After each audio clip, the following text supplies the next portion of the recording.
Today in motorsports.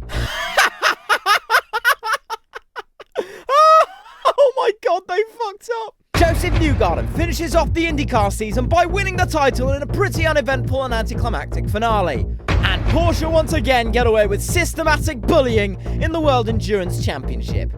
All in a jam-packed episode of Unsafe Press Release, your unreliable source for racing news.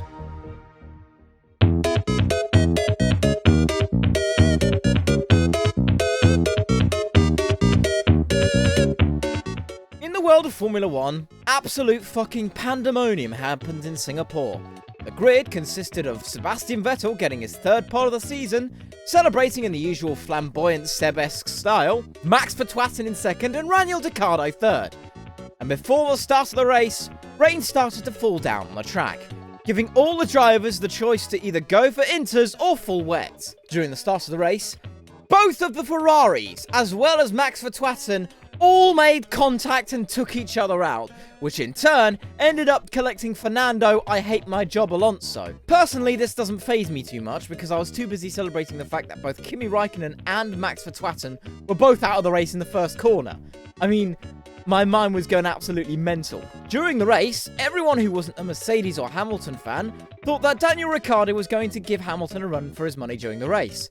But that didn't happen, as Hamilton took the checkered flag, with Ricciardo second, Bottas third, and my personal driver of the day pick, Carlos Sainz, in fourth. But Lewis still won the vote, which was disappointing.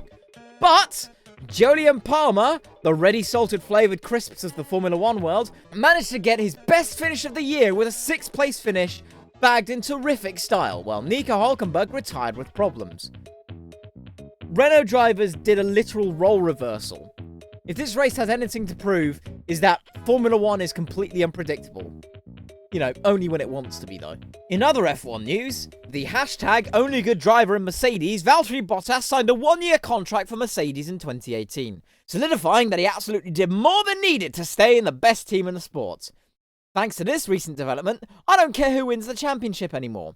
All of my qualms and worries for this season are completely gone. You guys can just go ahead and cause millions of dollars of property damage to your teams. I don't care anymore.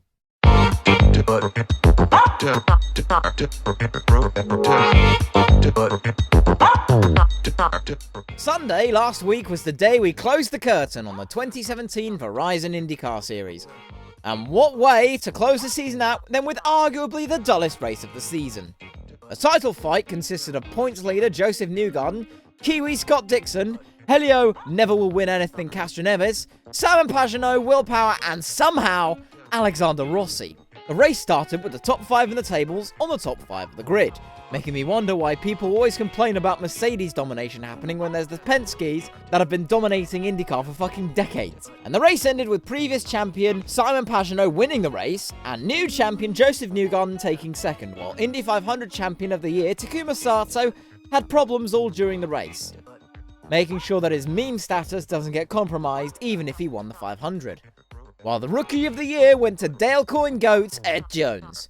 No, and I don't care if he was the only rookie who was consistently in the entire season. I don't care. He deserves this achievement regardless.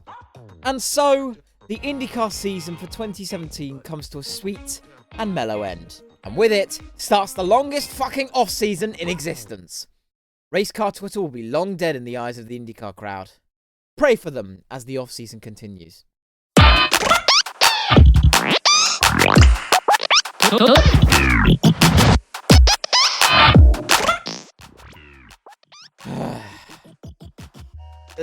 As much as there was a decent battle for a good chunk of the race in LMP1, everything stood the same as it always did. The Porsches took the top 2 spots, with the Toyotas in second, slightly behind. There is only 4 fucking LMP1 cars in the entire goddamn field. What's the fucking point anymore? There aren't that many cars in Rallycross because the races don't last that long. This is a 6 fucking hour race, wheel to wheel, constant battling for 1/4 of an entire day, and there's a massive gap between the fucking pace of the Porsches and the Toyotas. LMP2 is great because there's 12.5 cars. The ALMS is great because there's more cars with a similar level of power to boot. You are the endurance equivalent of Formula 1. The place where Formula 1 drivers go when they retire or don't have funds to, go to F1 anymore. They go for an LMP1 drive for more competition. So what's the point of the competition if there isn't any fucking competition to begin with? Toyota will be the only ones left in 2018. The season is going to last an entire fucking year after this one. Sebring's going to come back, but what the fuck is the point anymore? Thousands of motorsports enthusiasts pay hundreds, if not thousands, to go to these long races and to see beautiful places like Austin, Texas, and Spa-Francorchamps, and Le Mans. But what the hell is the point if everyone in LMP1 decides to go? LMP1 is trash. It's way too fucking expensive, and if you're not in Porsche, it's a waste of a stint.